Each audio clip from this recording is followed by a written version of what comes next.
Aujourd'hui, ça va être diabolique, c'est le cas de le dire. Nous allons raconter une histoire diabolique. Une histoire diabolique au sens propre du mot histoire et du mot diable. Une histoire satanique en fait. Et plus précisément, nous allons creuser très loin pour chercher le premier diable, le vrai, le diable original. Nous n'allons pas creuser sous terre, bien sûr, mais dans le temps. Nous allons remonter le temps des milliers d'années en arrière pour trouver le lieu d'origine exact de cette créature étrange, terrifiante, qu'est le diable. Alors nous allons essayer de répondre à ces questions importantes concernant le diable. Question 1. D'où vient l'idée du diable ? C'est-à-dire, qui a créé le personnage de Satan à l'origine ? Quand et où ? Dans quel pays ? Question 2. Que signifie le mot Satan et le mot diable ? Question 3, importante. Ce Satan, le Satan biblique, est-il la même créature que le diable du Coran appelé Shaitan ou Shaitan ? Question 4. Satan était-il toujours méchant ou a-t-il subi des transformations au cours de sa longue vie ? Nous allons voir que Satan était au départ conçu par ceux qui l'ont imaginé comme un ange très gentil, très proche de Dieu. Un ange tellement gentil et proche de Dieu au point d'appartenir à une catégorie d'anges, une caste d'anges appelée les enfants de Dieu, les bénis Elohim en hébreu. C'est une caste privilégiée d'anges, proches de Dieu. Et Satan appartenait à cette caste, les bénis Elohim, enfants de Dieu. Cet ange gentil, proche de Dieu, appelé Satan, est devenu sur quelques centaines d'années une créature maléfique, c'est-à-dire le diable, celui qui hante nos cauchemars, roi des démons, prince des ténèbres. Alors cela nous amène à la question suivante, la question numéro 5. Pourquoi cette métamorphose incroyable, métamorphose diabolique ? Comment le gentil ange, Satan, béni Elohim, enfant de Dieu, est-il devenu le diable maléfique, le diable de nos cauchemars, celui de nos peurs les plus profondes, de nos angoisses, symbole et incarnation du mal extrême, le mal absolu qu'un être humain peut atteindre.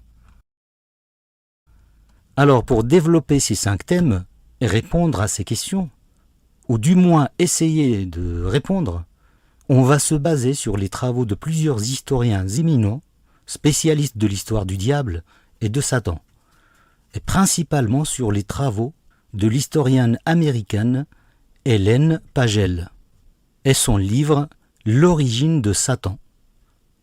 Ellen Pagel est une historienne américaine très connue dans le domaine des études bibliques centrées sur Satan et le diable. Alors on y va pour un voyage diabolique dans le temps, à la recherche de Satan, depuis sa naissance quelque part au Proche-Orient ancien, il y a environ 3000 ans, sous sa forme d'ange gentil, enfant de Dieu, jusqu'à sa métamorphose incroyable pour devenir le diable maléfique, le roi des démons, le prince des ténèbres. Alors, point numéro 1. Qui a créé le personnage de Satan, quand et où ?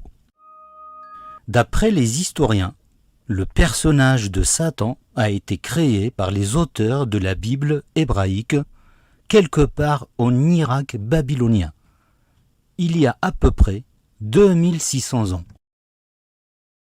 Alors pourquoi cette date, moins 2600 ans ?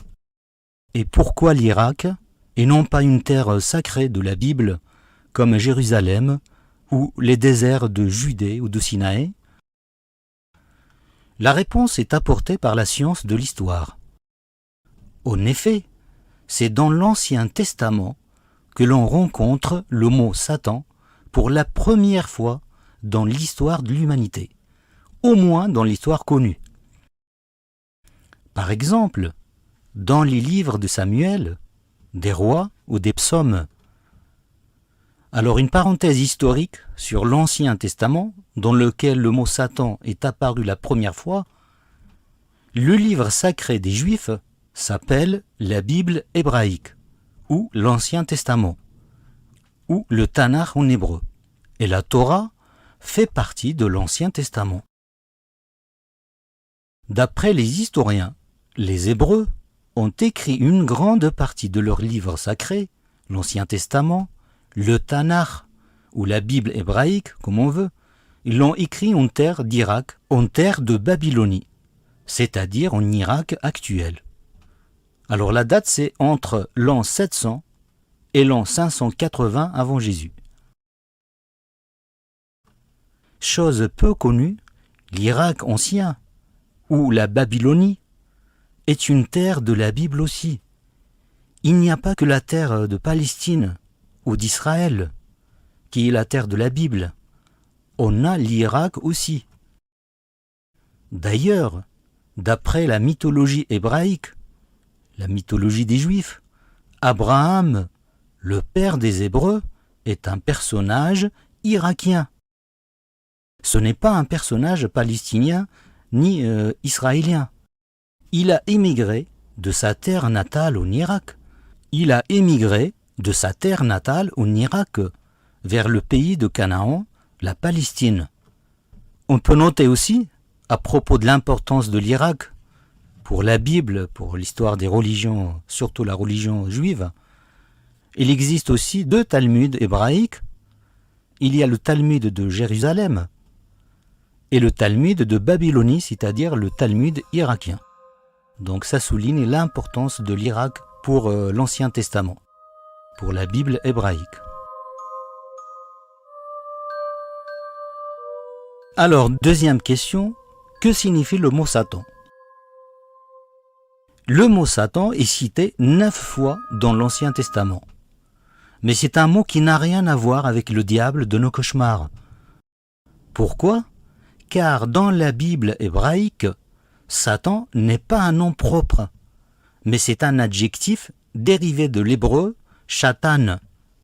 Shatan en hébreu qui signifie l'adversaire ou l'accusateur judiciaire, un genre de procureur ou l'accusateur. C'est ce mot hébreu Shatan qui a été traduit en grec par le mot diabolos ou diable, qui veut dire simplement l'accusateur ou le diffamateur. Entre parenthèses, le mot diabolos, le mot grec, a été traduit en arabe aussi dans le Coran, on le trouve dans le Coran, sous format Iblis. Diabolos a donné Iblis.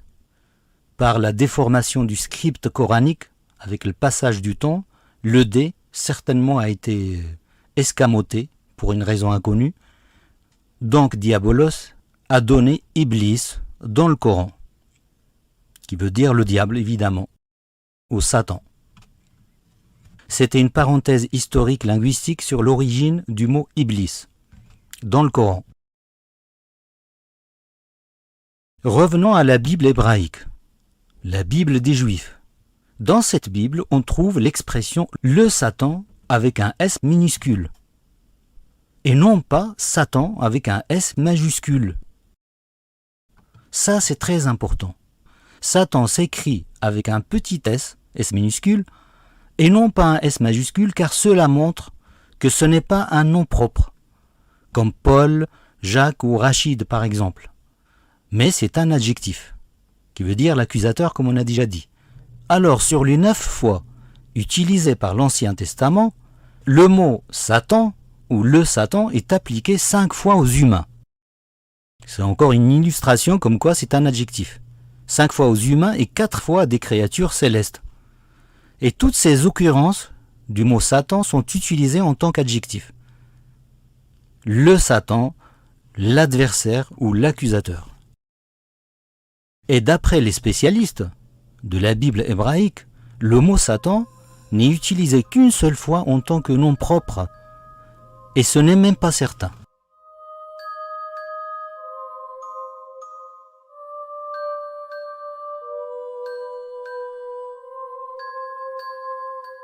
Alors on arrive au point 3. Est-ce que Satan est la même créature, le Satan biblique, que le diable du Coran, appelé Shaitan ou Shaitan ou Iblis? D'après les historiens du Coran, les auteurs du Coran ont copié intégralement sur les traditions et les livres juifs tout ce qui concerne Satan. Et plus précisément, les auteurs du Coran ont copié du judaïsme 3 choses importantes concernant la fable et le mythe de Satan. Le diable, Iblis, Shaitan. Shaitan. Premier point copié par les auteurs du Coran, ils ont copié le mot Satan en hébreu, Shatan, qui a donné Shitan en arabe. Deuxième point copié du judaïsme vers le Coran, les auteurs du Coran ont copié l'idée que Satan était au départ un ange gentil, proche de Dieu. Troisième point copié par les auteurs du Coran, c'est le scénario de la chute de Satan, c'est-à-dire l'idée ou l'histoire, comment Satan s'est transformé d'ange gentil, proche de Dieu, pour devenir le diable maléfique. Donc, d'après les historiens, ça c'est une histoire que le Coran a plagiée sur un ancien livre juif. Un livre qui s'appelle « La vie d'Adam et Ève », écrit vers la fin du IIIe siècle de notre ère. Donc, plusieurs siècles avant le Coran.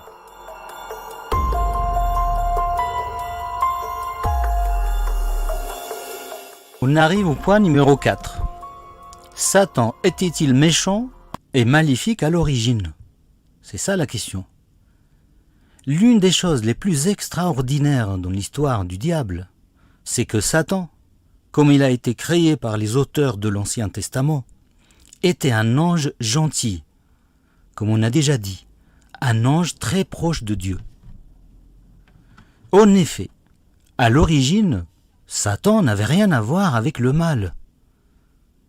Car pour les Hébreux anciens, d'il y a environ 2600 ans, qui ont écrit la Torah vers le 6e siècle avant notre ère, le mal n'était pas l'œuvre d'un quelconque esprit maléfique, comme le diable, mais simplement l'œuvre de Dieu.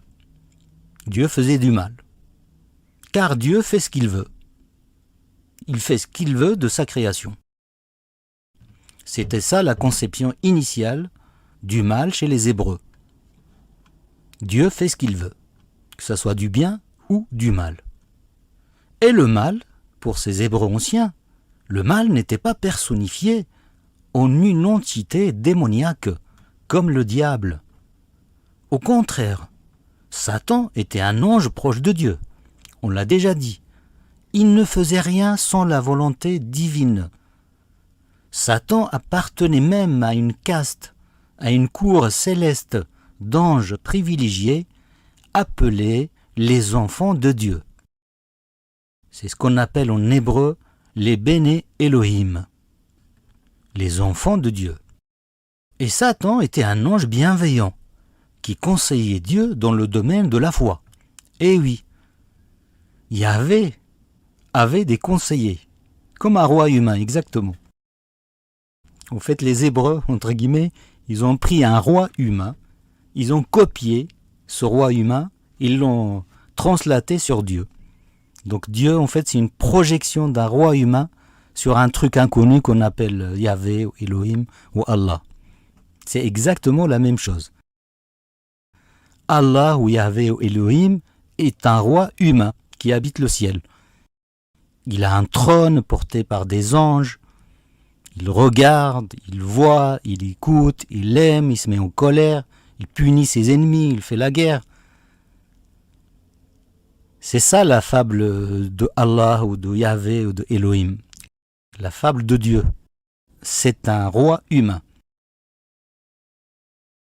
Quant à Satan, l'ange Satan, il était considéré comme le procureur général du tribunal divin. Eh oui, Satan c'était le procureur, celui qui envoie en prison, en tôle, le procureur général. Alors pourquoi Satan était le procureur général? Car il défendait la vraie foi en Dieu. Eh oui, Satan, le diable, Shaitan, défendait la vraie foi en Dieu. Incroyable, le retournement de situation.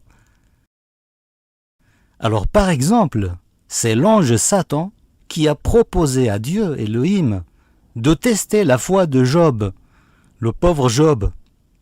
Et Dieu l'a affecté de calamités. Dieu l'a affecté d'un tas de malheurs comme la maladie, la perte de sa famille, de son bétail, de son argent. Il n'a rien ménagé Allah pour tester la foi de Job. Et à la fin, il est resté fort, hein, fort comme un rocher, Job. Il n'a pas été affecté. C'est ça la leçon de Job. Leçon assez simpliste, mais qui a son effet sur certains. Certains esprits simples, évidemment. La simplicité de la leçon religieuse.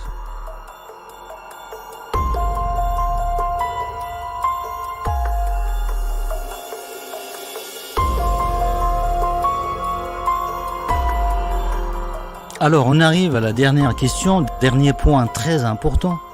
C'est la chute de l'ange gentil Satan, enfant de Dieu. Comment est-il devenu le diable? Le diable maléfique, le roi des démons, le prince des ténèbres. Avec le passage du temps, les peuples hébreux subissent une série d'impressionnantes de catastrophes politiques et militaires. Invasion, esclavage, exil forcé, etc., etc. Ces calamités étaient l'œuvre des grandes puissances militaires du Proche-Orient, comme les Babyloniens, les Perses, les Égyptiens, les Grecs et les Romains. Et les envahisseurs des territoires palestiniens, israéliens ravagent tout. Ils réduisent la population hébreu à l'esclavage et les exilent en Irak et en Perse, en Asie centrale. Même les monuments sacrés des Hébreux étaient détruits, mis à terre. Ainsi, par exemple, le temple juif de Jérusalem a été totalement détruit par les Babyloniens en l'an 586 à peu près avant notre ère. Et à partir du VIe siècle avant notre ère, les catastrophes qui s'abattent sur les Hébreux vont faire naître dans leur culture religieuse l'idée du mal absolu, le mal incarné dans des créatures célestes. Le mal est alors personnifié dans des êtres maléfiques qui s'allient avec les ennemis du peuple hébreu pour le détruire, occuper sa terre et pour le détourner de sa foi en un Dieu unique. Donc là, on a une personnification, une cristallisation de l'idée du mal. Avant, le mal, c'était l'acte de Dieu, point, c'est tout. C'était Dieu qui faisait du mal ou faisait du bien pour ses créatures. Tandis que là, à partir de ces défaites, à partir du VIe siècle avant Jésus-Christ, le mal s'est cristallisé dans des êtres, on va dire, maléfiques. J'allais dire vivants, des êtres maléfiques, des êtres mythologiques. Et là, on a un changement majeur qui va se produire dans la religion juive et ses textes sacrés. Le mal n'est plus l'acte de Dieu souverain comme auparavant, Elohim qui faisait ce qu'il voulait. Mais le mal maintenant devient le résultat des actions et des complots des forces maléfiques qui vont s'opposer à Dieu et à ses actes bienveillants. On a la naissance du mal contre le bien, les ténèbres contre la lumière, les démons contre Dieu. Et cette vision duale du monde a été nourrie par l'influence de la religion iranienne ancienne, l'influence sur les Hébreux qui étaient exilés en Babylonie, en Irak et en Perse, en Asie centrale. Cette religion perse ancienne s'appelle le mazdéisme ou le zoroastrisme. D'ailleurs, c'est une religion encore vivante aujourd'hui en Iran, pratiquée par une minorité de population marginalisée, persécutée en Iran. Il existe encore quelques groupes ou minorités en Inde, au Pakistan, dans les pays occidentaux, mais ils sont très très peu nombreux. Donc les Zoroastriens ou les Mazdéens. Dans la religion zoroastrienne ou mazdéenne, il existe deux divinités antagonistes, contraires, qui se partagent le destin de l'univers. Il y a d'un côté le dieu du bien et de la lumière, contre le dieu du mal et des ténèbres. Donc, lentement, la vision dualiste zoroastrienne du combat entre le bien et le mal va imprégner la religion hébraïque et ses livres sacrés. Le Tanakh, l'Ancien Testament, ou la Bible hébraïque, et aussi le Talmud. Et ici on assiste à la naissance d'une nouvelle conception de l'homme et de l'univers en entier. C'est la conception d'un monde en perpétuelle guerre sacrée. Guerre sacrée, les forces du mal et son armée de démons contre les forces du bien, commandées par Dieu lui-même.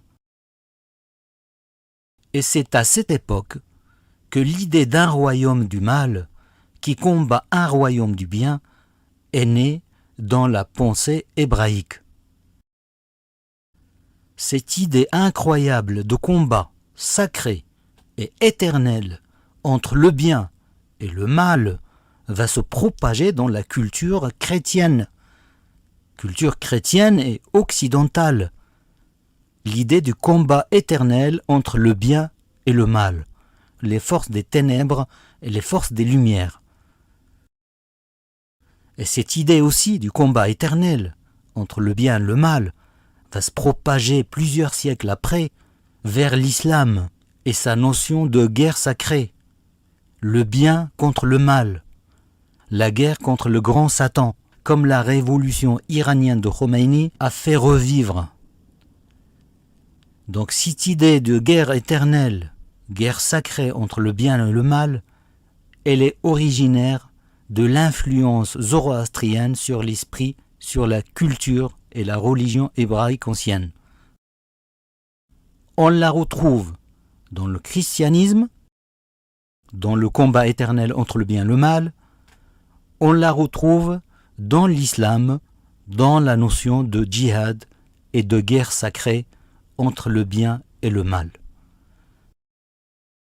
Et cette idée de combat éternel, de combat sacré au nom de Dieu, aura des conséquences dramatiques dans le monde entier. Pas seulement au Proche-Orient, bien sûr, dans les pays islamiques, mais aussi elle aura des conséquences dramatiques en Europe et en Amérique, jusqu'à aujourd'hui.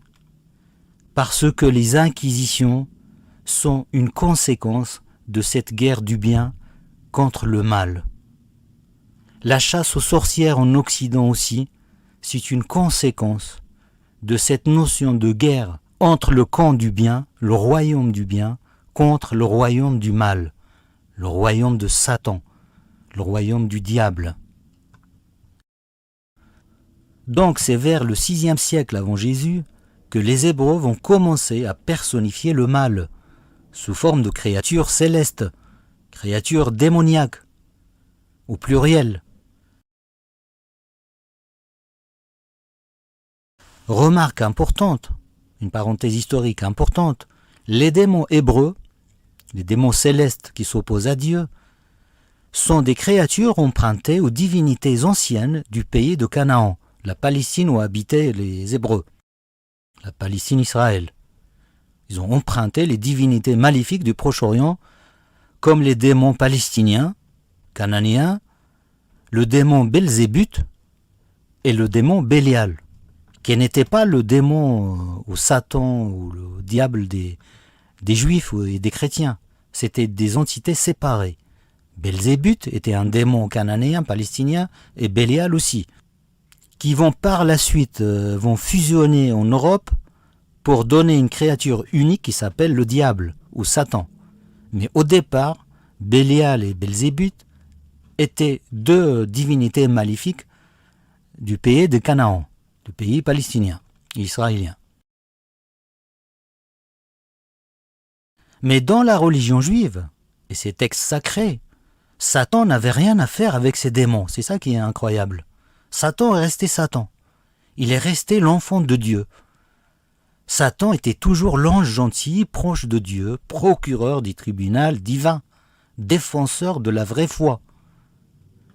Et les noms de Belzébuth et de Bélial attribués à Satan, comme on a dit, sont apparus beaucoup plus tard, 1000 ans après, au Moyen-Âge, en Europe, en plein délire et folie diabolique qui va s'emparer de l'Europe. Et pendant les 5 premiers siècles chrétiens, la tradition juive dominante, non sectaire, c'est-à-dire le judaïsme rabbinique, appelée aussi la tradition pharisienne, a minimisé le rôle de Satan dans le mal. Et à l'exception de quelques sectes extrémistes, comme la secte des Esséniens, on trouve très peu de références à Satan en tant qu'être maléfique ou démon dans les écrits rabbiniques juifs de cette époque, c'est-à-dire les 5 premiers siècles chrétiens.